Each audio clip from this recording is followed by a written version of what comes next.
Well, hello everyone, it's me Kenzo Yanuar. So, sebelum kalian belajar, pastikan kalian punya mindset seorang pengusaha. Kenapa harus punya mindset pengusaha? Karena mindset pengusaha itu berbeda dibanding 99% mindset orang pada umumnya. Artinya, mindset pengusaha adalah mindset kebalikan dari orang-orang pada umumnya. That's why nggak banyak orang yang sukses. Mindset itu apa sih, Ko? Mindset itu belief system atau pola pikir yang kamu yakini. Jadi apapun yang kamu yakini di dalam pikiranmu akan membuat tindakanmu. Tindakanmu akan menentukan nasibmu. Ya, semuanya berawal dari mindset, dari belief system yang ada di otakmu. Ketika kamu berpikir cari uang itu susah, maka kamu akan susah. Sedangkan mindset pengusaha adalah kebalikannya. Cari uang itu nggak susah. Justru cari uang itu menyenangkan ketika kita tahu caranya. That's why pengusaha selalu bisa lebih bahagia dan awet muda dibanding karyawan. Yang perlu kalian pahami sebelum kalian masuk lebih dalam ke sesi pembelajaran ini adalah mindsetmu itu belum tentu benar. Kamu harus paham hal itu. Mindset yang kamu miliki saat ini sebenarnya itu belum tentu benar. Tandanya apa? Kamu belum kaya. Itu adalah tanda bahwa mindsetmu itu belum benar. Ketika kamu sudah hidup bertahun-tahun, belasan tahun, puluhan tahun, tapi kamu belum kaya juga, artinya ada yang salah dengan mindsetmu, dengan belief systemmu, caramu berpikir tentang uang. Ketika 99% orang berpikir bahwa cari uang itu harus kerja keras, kita berpikir kebalikannya. Kita mendatangkan uang dengan bersenang-senang lewat menciptakan sebuah karya, yaitu bisnis. Nanti kalian akan belajar tentang 3 jenis bisnis. Kalian harus sadar bahwa jika yang diyakini itu salah, maka usaha semaksimal apapun yang kamu lakukan tidak akan sukses. Kamu harus sadar bahwa orang-orang yang bekerja keras selama ini, banting tulang sana-sini, membuang waktu dan tenaganya, jauh-jauh kerja, keluar kota untuk kerja, mengorbankan waktunya, bahkan mengorbankan keluarganya, meninggalkan keluarganya. Mereka itu semua kerja keras. Tapi ada keyakinan yang salah tentang uang di mindset mereka. Uang itu bukan dikejar, tapi didatangkan. Kita harus jadi magnet uang. Gimana caranya menjadi magnet uang? Kita harus menciptakan attention atau perhatian. Kita harus jadi pusat dari arus perhatian dunia. Gimana caranya menjadi pusat dari arus perhatian dunia? Kita harus menciptakan karya yang berkualitas, yang bisa memecahkan masalah masyarakat lewat bisnis solusi.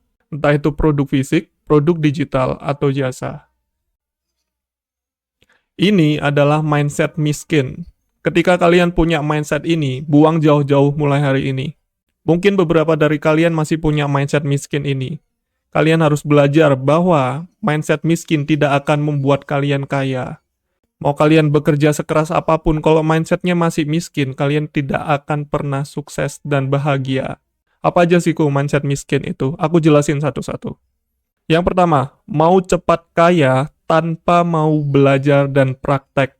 Kita sudah lihat contohnya di mana? Di lingkungan kita. Kalian lihat lingkungan kalian.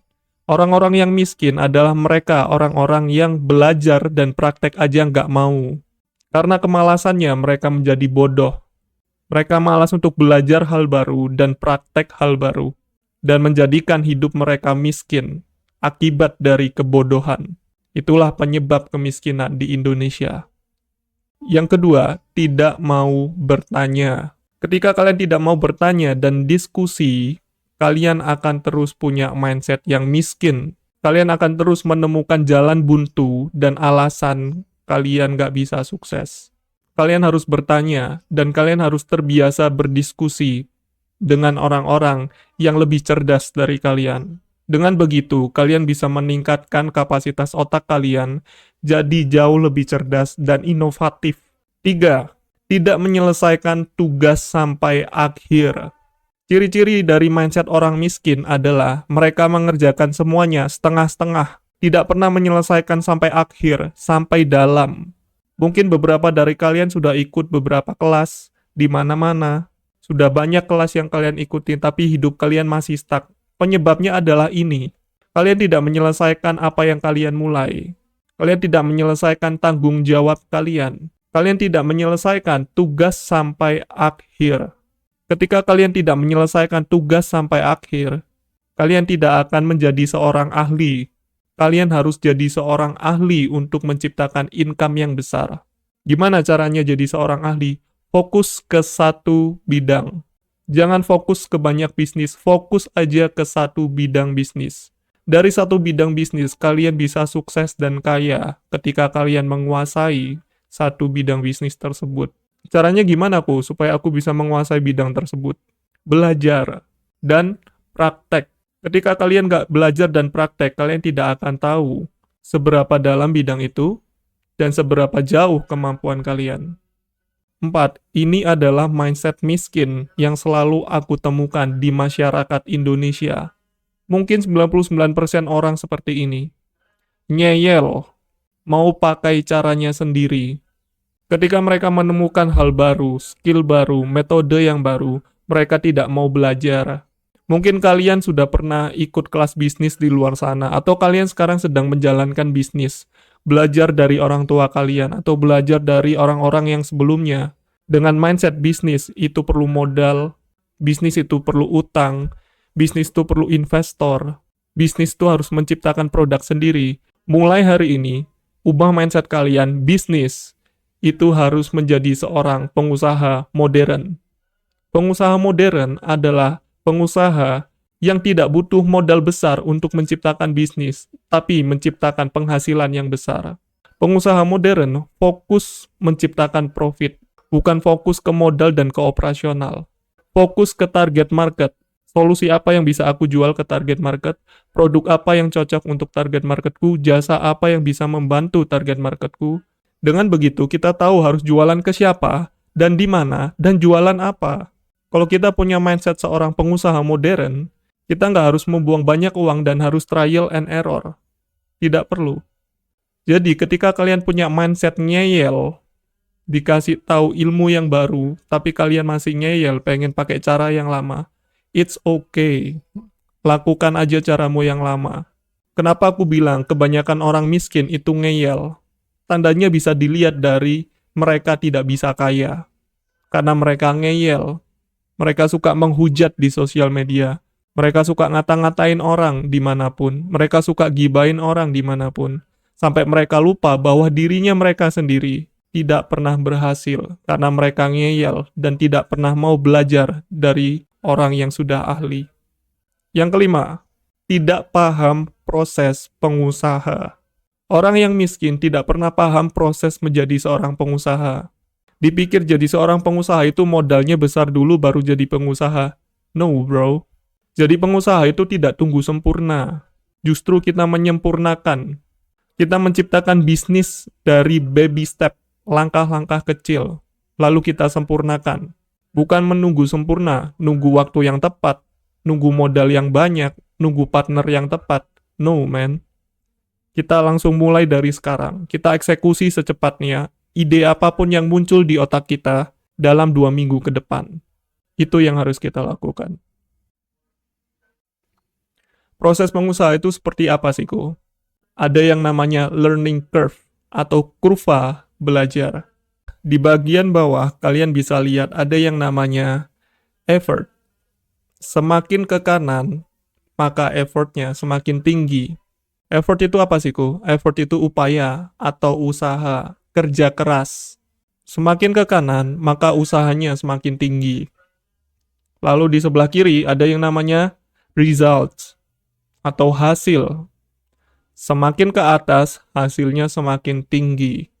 Nah, pengusaha pada umumnya ketika mereka mulai bisnis, mereka punya motivasi yang tinggi untuk mulai bisnis. Karena mereka lagi semangat-semangatnya belajar, dan baru memulai bisnis. Di bagian ini adalah bagian dari peningkatan sebuah bisnis. Kalian mungkin yang awalnya 0, bisa mencapai 5 juta pertama, 10 juta pertama, 20 juta pertama. Ini yang namanya peningkatan di awal merintis bisnis. So, ketika di awal merintis bisnis, lebih tepatnya di 1 bulan sampai 6 bulan pertama, kalian akan mengalami fase ini, yaitu fase peningkatan. Lalu di fase berikutnya ada yang namanya fase the dip. The dip itu apa sih, Ko? The dip itu penurunan atau fase lembah. Kalau di sini ada yang namanya fase bukit, yang di sini namanya fase lembah. Ketika kalian berada di fase the dip atau fase penurunan, biasanya motivasinya menurun. Kebanyakan pengusaha yang gagal atau orang-orang yang baru memulai apapun, cuma semangat di awal, tiba-tiba di pertengahan jalan mereka berhenti dan gagal. Mereka mengalami fase the dip atau fase penurunan. Tandanya apa sih fase penurunan? Tandanya adalah omsetnya stuck atau mulai mengalami kerugian, atau bahkan waktu belajar mereka masih bingung prakteknya seperti apa. Mereka nggak tahu. Mereka mengalami kendala gimana caranya bikin website penjualan yang bagus, bingung gimana bikin konten yang bagus, bingung gimana caranya bikin setting iklan yang benar, bingung membuat konten iklan yang berkonversi tinggi, bingung membuat copywriting, serba bingung semuanya, karena mengalami penurunan. Cuma ada 2 tipe orang di fase penurunan ini, dan 2 orang ini yang membedakan orang sukses dan orang gagal, yaitu yang satunya berhenti, yang satunya tetap lanjut, dengan meningkatkan usahanya. Ingat ya, semakin ke kanan usahanya, semakin tinggi hasilnya. Ketika mereka berhasil melewati fase gagal ini, mereka akan terus naik sampai ke atas, mencapai potensi terbaiknya dan bisa jadi kaya. Tenang aja, kalian gak perlu takut ketika kalian mengalami fase ini, karena aku sudah pernah mengalami fase ini. Gagal dalam bisnis itu hal yang biasa. Ketika kalian gagal dalam bisnis, kalian jatuh di titik ini, kalian tidak mulai dari titik nol. Kalian akan mulai di titik yang sama. Gak sama kayak anak sekolah yang tidak naik kelas, harus mengulang di semester awal. Gak sama. Ketika pengusaha gagal, kita belajar di titik yang sama dan mulai di titik yang sama. Artinya kita tidak mulai dari nol. Jadi apa yang harus dilakukan di fase the dip ini, Ko? Yang harus dilakukan adalah evaluasi. Kalian harus evaluasi apa saja penyebab gagalnya, apa saja penyebab ruginya, apa saja yang membuat bisnismu itu stuck. Kalian harus evaluasi. Semakin tinggi kalian punya semangat untuk belajar dan praktek, maka semakin tinggi juga hasilnya. Jadi pebisnis nggak boleh takut gagal dan nggak boleh takut rugi, karena itu adalah biaya belajar kalian. Kalian harus berpikir bahwa uang yang kalian pakai di awal itu adalah fase belajar kalian. Ketika kalian tidak memakai uang itu untuk belajar, kalian tidak akan pernah mencapai titik tertinggi. Jadi solusinya apa, Ku, saat mengalami penurunan? Cuma ada 3 solusinya.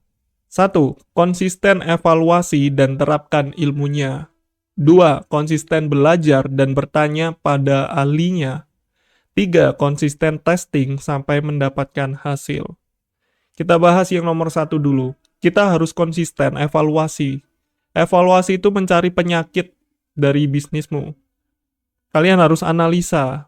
Apa saja sih penyakit bisnismu? Lalu kalian cari tahu solusinya apa. Kalian terapkan ilmunya yang aku ajarin di kalian. Yang kedua, konsisten belajar dan bertanya pada ahlinya. Yang kedua, konsisten belajar dan bertanya pada ahlinya. Sekarang, kalian punya grup Hello Pengusaha, komunitas pengusaha modern yang aku bangun untuk kalian. Kita bisa belajar sama-sama di situ. Dan kalian bisa bertanya dengan aku sebagai ahlinya. Aku seorang konsultan bisnis dan aku sudah bertahun-tahun menyembuhkan bisnis yang sakit dari beberapa bisnis milik pengusaha yang lain. 3. Konsisten testing sampai mendapatkan hasil. Kalian harus selalu testing, jangan menyerah. Testing terus, sampai kalian menemukan titik terang dan menghasilkan. Ketika kalian masih rugi, atau kalian belum menghasilkan, atau kalian mengalami fase stuck, jangan pernah menyerah, selalu testing. Selalu testing, sampai mendapatkan hasil. Yang perlu di-testing apa aja, Ko? Yang perlu dievaluasi apa aja, Ko? Ada target market, ide bisnismu, penawaranmu, konten marketing, konten ads, landing page, copywriting, strategi marketing, strategi penjualan. Udah, itu aja. Yang perlu dievaluasi cuma itu aja. Kalian perlu cari tahu penyakit dari bisnismu, itu dari yang mana. Kalian cari tahu. Tenang aja, aku akan bantu kalian melewati lembah the dip. Ketika kalian mengalami fase penurunan, Langsung cepet-cepet nonton video ini. Kalian perlu nonton video ini supaya kalian termotivasi kembali, supaya otak kalian fresh lagi. Gak mikirin teknis terus, tapi kalian harus punya mindset yang jernih sebagai seorang pengusaha. Oke? Sampai jumpa di modul pembelajaran selanjutnya.